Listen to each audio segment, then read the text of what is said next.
Hi guys, welcome to another vlog on this lovely Tuesday.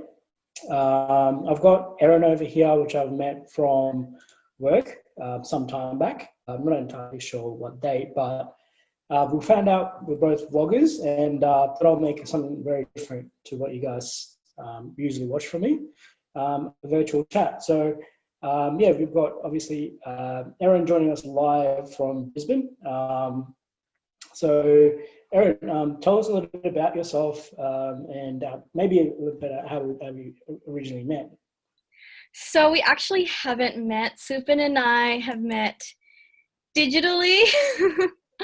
So you're from Melbourne, aren't you, Supin? Yeah. And I'm all the way in Brisbane. So everyone subscribe to him. His channel is amazing.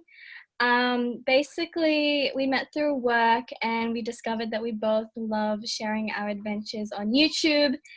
And we decided to do this little video. So you'll see one video in Supin's vlog and then one video in my YouTube channel. So yeah, tell us about your vlogging Oh, we were met experience, from Supin. work, but yeah, we really met from work. um, so yeah, as Erin mentioned, yeah, we're both quite new to this YouTube, I guess, galaxy. It's, I mean, we're very different people, and we log our presentation of our videos are quite different.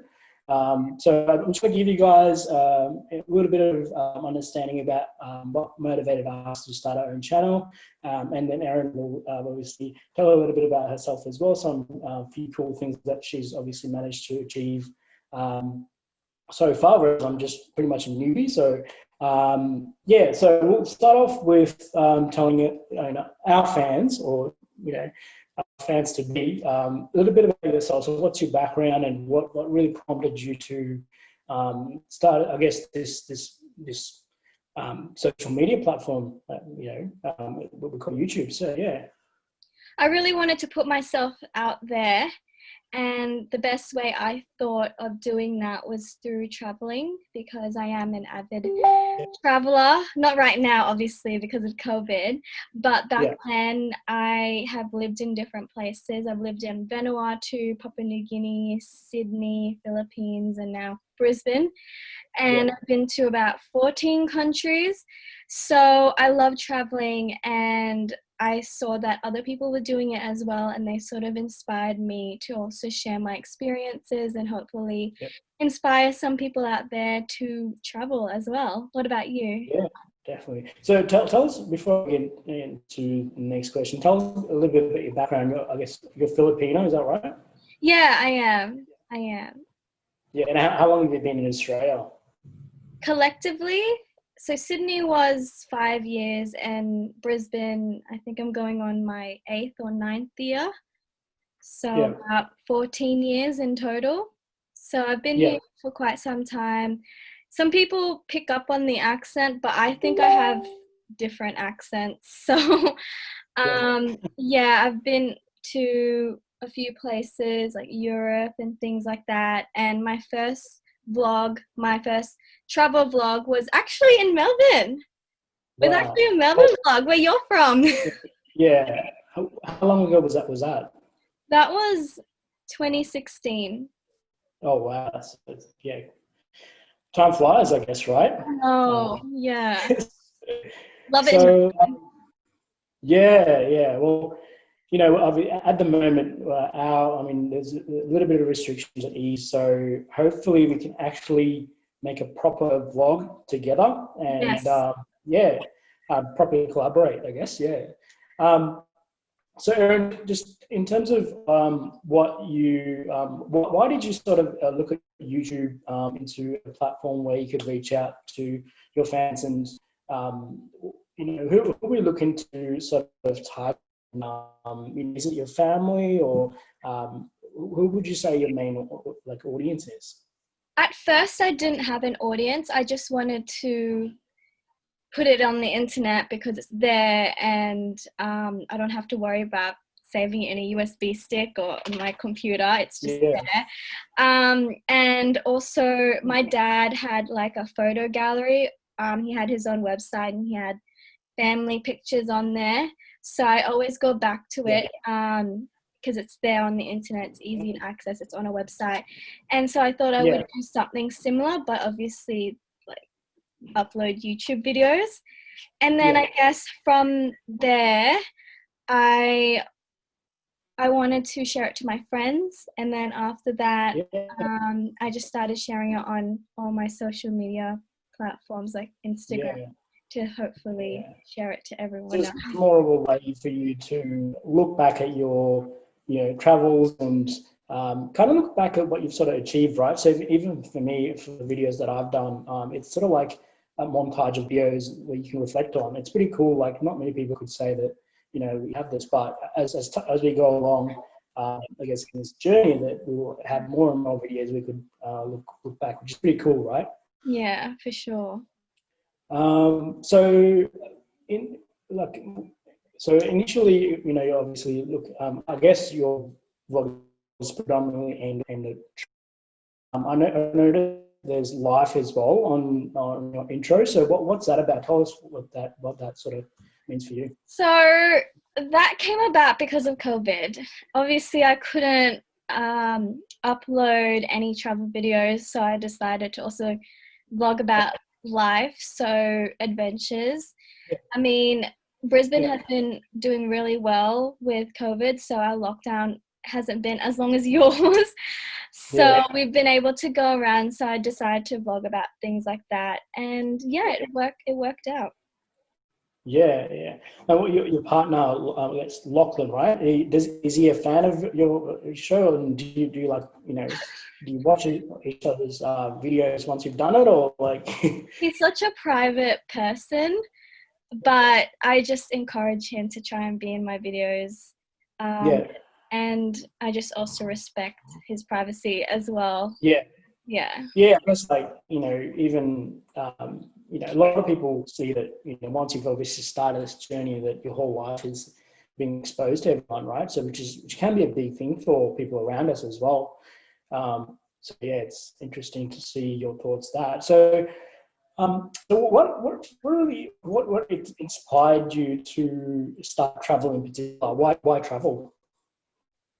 Why travel? Well, I lived in different places, and that exposed me to different cultures, food, and the way. Oh, sorry. Just one moment. I just need to let my dog out. One second. So good. So naughty. I just was inspired by the culture around me, and my parents love traveling as well, so I really had the influence there, and it was just always such a good thing being able to see different countries with your own eyes, like firsthand, because it's so different to seeing it in a video or reading it in a textbook, but to actually be right then and there surrounded by the people and the vibes is just absolutely life-changing, don't you think? Right. So I just wanted to ask as well. A lot of people have this perception where that Filipinos as a very friendly bunch. What do you say about that? Do you find that, especially around your family, do you find that they are, or is that the perception that people, is that wrong? I think it's totally right. We are friendly. And I'm saying, like, I know I'm being biased, obviously, because I'm Filipino, but we try so hard to accommodate to anyone that goes to the Philippines. I see it, and I'm just so proud to be from there. And a lot of tourists go back because it's cheap, the beaches are amazing, and the people are just so lovely and warm and welcoming. And even to me, like, even though I'm like from there, they see me speaking in English or in an Australian accent, they're like, "Oh, cool." Awesome. I noticed that I've gone through your videos and, for the past couple of years, and it's very, very authentic. Even the way that you edit your videos, are very clean and yeah, it's very well edited. I can't see that same sort of style being in other YouTubers. So was there any YouTubers in particular that inspired you, or did you take any ideas from any YouTubers previously? Yeah, so all the old YouTubers, my style is very different to them, but they inspired me just to even upload in the first place. So Yeah, Superwoman, Niga Higa, um, David Dobrik, Jenna Marbles, yeah, all the old YouTubers like Kevin, all of them, they inspired me. yeah, And their style is so different. yeah. And mine is just more influencer, I think. And just my editing skills are very whatever looks good, feels good, whatever Yeah, transitions better. I love trying new software. yeah, Right now I'm using Wondershare. yeah, And yeah, I'm inspired by yeah. what they create, but I don't want to copy. Yeah, yeah. Well, I'm pretty much on the same level as you are in terms of editing. I think I'm trying to get learn Adobe Premiere Pro, which is essentially a step up, right? So it can be a little bit daunting when you've gone from like what we're using to something like Premiere Pro. It's got Yeah, everything. yeah. Um, scared of obviously getting something wrong and then spending more and more time. All right. Well, the next question, Erin, is where do you see your channel in the short term and the long term? In the short term, I hope to increase my subscribers. In Yeah. the long term, I would like more sponsorships for sure. I mean, who wouldn't want free trips? Yeah. What about you? Tell us about the. I heard did you win a flight or got some sort of promotion when you at the early stages when you first started? So tell us about that. Yeah, so after my Europe trip, I made a little vlog collage of it, and then a travel company reached out to me, and they're actually from Cairns in Papua New Guinea, so they are based in those two areas. And so they Mhm. flew me to Cairns, all expenses paid, Yeah, and just basically wanted me to video me being in Cairns. And it was such an awesome experience. yeah, And that definitely motivated me to want to keep doing yeah. YouTube. How did they reach out to you? Like, if, mind me asking, how did they actually, approach you? Yeah, so when I uploaded the video, I uploaded it to YouTube and then Facebook. Yeah, And then I shared the link on Instagram, and then yeah. they emailed me because I have all my Okay, details on my YouTube awesome, and things like that. awesome. So it was just an email, and I check my emails a lot. So Yeah, yeah, I just found it there, and then it just went on from there. So as long as you yeah, have the details on your yeah, social media platforms, then yeah, yeah. and they'll be. What was it that they liked about the video, and did they tell you what they saw in the videos that they made? Why don't we give you a flight? So what did they tell you why that they did that? It was just easy to watch, I think, because some YouTubers, like, people these days, they have a short attention span.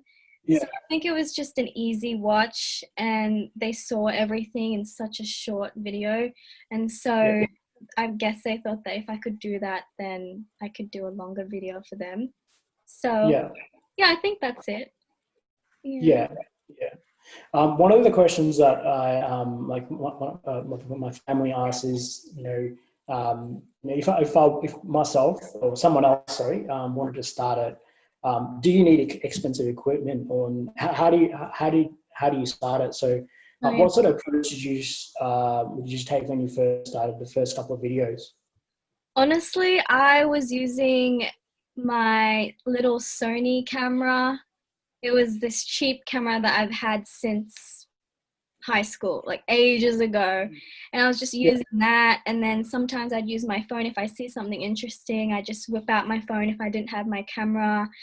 yeah, You really don't need expensive equipment, in my opinion. I think it's yeah, the the shots that you capture, the thought that you put into it, how you want to tell the story, and just like you being super authentic is really good. But if your aim, if your YouTube channel is to showcase the environment and the cinematography of everything, then obviously you'd need good equipment. But for me, it's just everyday life, traveling, and I don't really need expensive equipment for that. But if I do get to the stage where I have a lot of followers, have a lot of sponsorships, whenever that may be, I don't know if ever, then I will invest in that. You'll get there soon.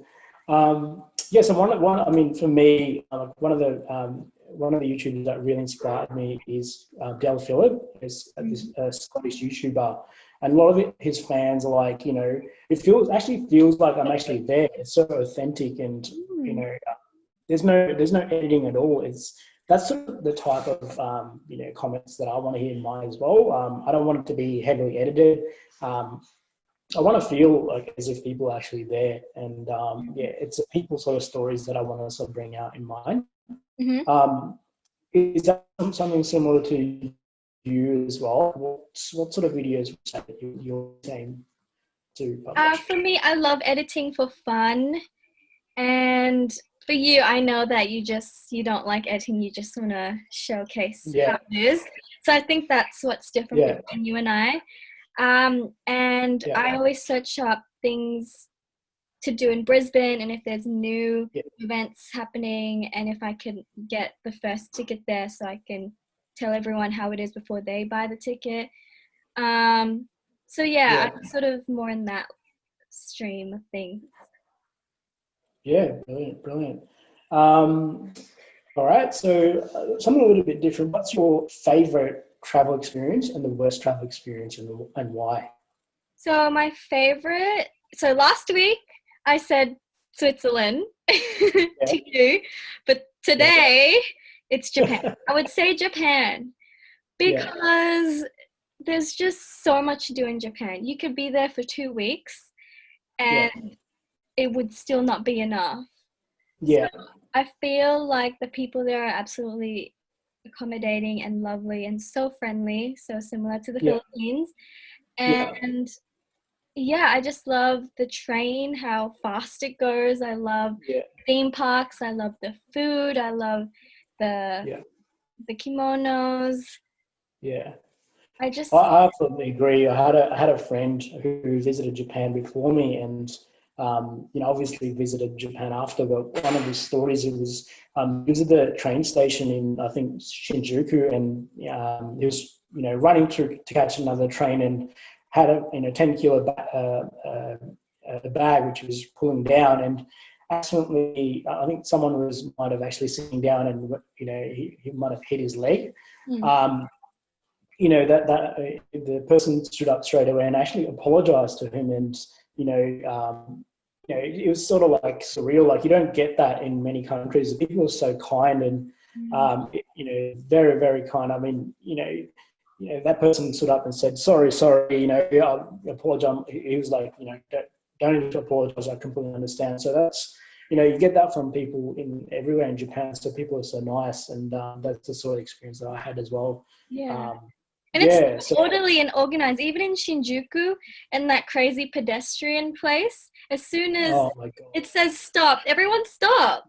And then everyone's going like left, right, center, but it just looks orderly for some reason, even though like if you look at the footage, like I took footage of that when I was at the Glory Jeans, because there's actually Glory Jeans on top. I was recording it, and when I was playing it back, there was like 100 people. They're all on their smartphones, but they're crisscrossing like simultaneously, and it just seems like it's all like planned for, you know, where you know, there's no planning. It's just people being really, you know, aware of people's, you know, surroundings, which is so cool, because I think each section had like how many different, you know, crossings, you know, so it's pretty crazy. So I've never sort of seen that before. Do you have like a second favorite like destination or experience that you want to share? Second favorite would definitely be Boracay in the Philippines. It's an island. It's a really beautiful beach, white sand, And I mean, they had this huge refurbishment of all the beaches, and it was shut down for like 6 months so that they can clean the beaches. So I'm not sure how it is now, but back then, your resort would just be in front of the beach, and you just like go to. I heard that the government had to sort of step in to reduce the amount of sewage which was pumped out. What was that about? Do you know? They just wanted to clean the beach and just make it more eco-friendly, which I understand. Yeah. Which is sad because it's, everywhere in the Philippines is so beautiful, and I can't imagine people actually throwing stuff, I think it's a little bit different now. What about the one of your, bad, so the opposite, so one of the worst experience that, you would want to share? Honestly, I haven't had a bad experience while traveling. I mean, there's late plane arrivals, there's delays, there's all that, but to be honest, I just make the most of it, and I don't really think much of it. I don't make it a bad trip. I don't have a least favorite place because I'm really grateful that which countries have you been to so far? Oh, I can't. Okay, Papua New Guinea, including the places I've lived, obviously. Papua New Guinea, Sydney, Hong Kong, Singapore, Switzerland, Italy, Vanuatu. I can't think of all of them. They're just okay. Yeah, like you get what I mean. France, 14. That's 14. Yeah, I definitely need to start traveling again because to catch up to you. I've predominantly mainly around Australia domestically. I was in the Army Reserves for a couple of years, so got to travel there and mainly around Asia, pretty much all the Asian countries, Dubai, Japan, Thailand. So it's interesting that you don't really have like one specific bad scenario or the moment, and if it was, I wouldn't, in my opinion, I don't think it's bad. What's the best thing about travel? Like, I know, even when I speak to friends, like we have this argument and saying, does travel really make you a better person? And it's sort of like subjective. What do you think? I think so. It definitely does, because you get to meet people face to face, and you get to try out the food that they normally eat, and also check out the actual place, and you just learn more from just being immersed in it, and you come out of a better person because you understand things a bit more, and the people and the food, and I don't know, you just become a lot more tolerant, and just sometimes it takes just getting out of your city, getting out of whatever mindset your city has, and putting yourself in someone else. I think it's important that people don't really have a checklist when they go into a new country.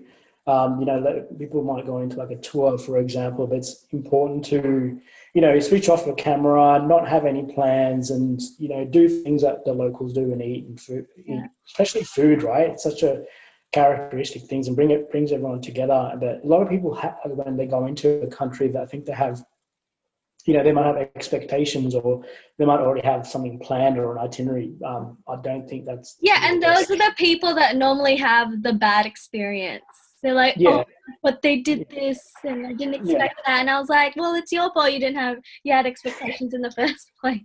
Yeah. So it's too many expectations, right? So, and talk to people. Like for me, it's like people is everything. Like, the things that you learn by chatting to someone, and I think everything else for me is secondary, and it's as being a people person, I think.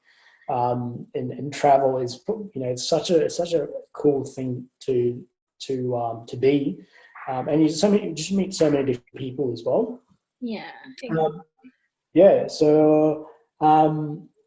So in terms of what you're planned for the future, you did especially talk a little bit, but have you got anything that you've sort of worked on already? In terms of I am so late in uploading. I have yet to upload my sister's 21st.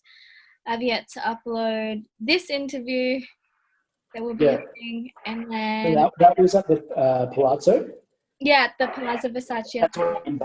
I've got the footage. I just need to edit it and upload it. And then I'm going camping soon, actually this weekend. So I'm gonna vlog that for my friend's birthday. And then the weekend after, I'm also going away to the Sunshine Coast. So yeah, I'll be vlogging that too. So that's 4 videos. Hopefully I get that done this week. Make use of what freedoms you've got, because you never know, if our dictator Scott Morrison will decide to put us back on lockdown, right? So, make most of it. Well, yeah, that's it. To a Victorian to a Queenslander. So the next question, Erin, is what sort of challenges do you see in terms of the YouTube platform? One of the things that I noticed, even with quite experienced YouTubers, is after a certain point, like with a life cycle, there's ups and downs. So what do you really see as the challenges? Will be get to a stage where we're not maybe publishing videos enough, and it's really satisfying our viewers. So what do you think are the challenges from, I guess, 2020 in the next 3 years? Challenges for me, I would say finding good content and releasing it on a regular basis. I'm finding it hard right now. In the future, if I do become successful, just probably not giving in to people's expectations and just remembering why I did it in the first place, which is for fun. And what else? I don't know. What about you? What do you think? I think the challenges for me, I don't really have much thoughts on that.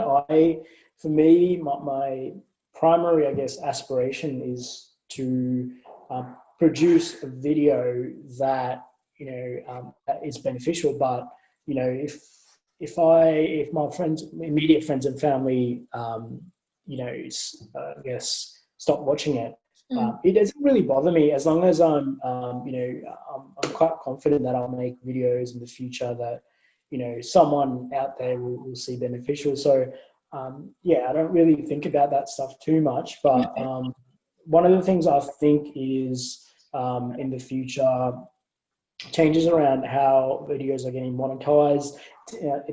Since I think in the future, especially the rules around copyright and when there's copyright music being played in the background. So I think those kind of things will get a little bit more strict. But in terms of social challenges or pressure from the society, I don't really think about it that much. If I do it for my own development. For me, there's 2 things, obviously. So number one, I want to do YouTube because it develops my communication skills, and it allows me to sort of think on the spot. So that in itself is a skill. Yeah.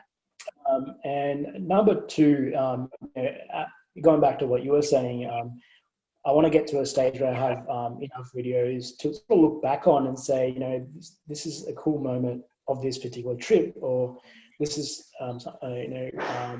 maybe there's something that I really wanted to record, and just something to look back, having a montage of all these cool videos in this journey that I've been, and I don't really think about any other pressure that might come along. So yeah, I really think that there'll be people out there that really enjoy videos. Yeah. Awesome. All right. Well, was there anything that you wanted to obviously share, or anything that you wanted to tell our viewers, perhaps about maybe about what you see, in terms of in terms of what you wanted to sort of achieve down at the very end, like in 4 or 5 years' time, where do you see, yourself? Because it's important to have that, I guess that idea, right? Even it's such a long distance away. It's where do you want to ideally be? Your end goal, as per se. Yeah, so my end goal would be to continue YouTube, continue uploading, not be so afraid of what other people might think, because before I used to be, so afraid of putting myself out there, and then it just takes one video and then you feeling good about, your editing and all that, and just putting it out there, and people sharing it and stuff like that to make you feel confident. So just definitely surround yourself with those types of people that encourage you to do your best and also believes in you. So I just think that my end goal is to continue to do this because it's so much fun. I love YouTube. I love watching it. I love uploading. And also just to not be afraid of putting yourself out there. So if you want to make a YouTube channel, do it. This is your sign. Just do it. I'm sure we'd love to see you. We'll subscribe to you. Subscribe to us. The more people, the better, right? The YouTube family, and I guess we're all in it for the same reason. It's to help people. At least, that's one of the things that I really want to focus on my videos. But I appreciate your time so much, Erin. So obviously there'll be another video coming out. So that's obviously swapping the roles, and Erin asked me some questions. So obviously, we'll link each other's URLs below. Any comments on either ends are welcome, right? Yeah. All right. Well, obviously, I'll catch up with you soon, Erin. But stay tuned for the second part. All right, part 2. See ya. Thanks, guys. Bye. Guys. Bye. Thank you so much, guys, for watching. I'll be including Erin's channel details in the description below.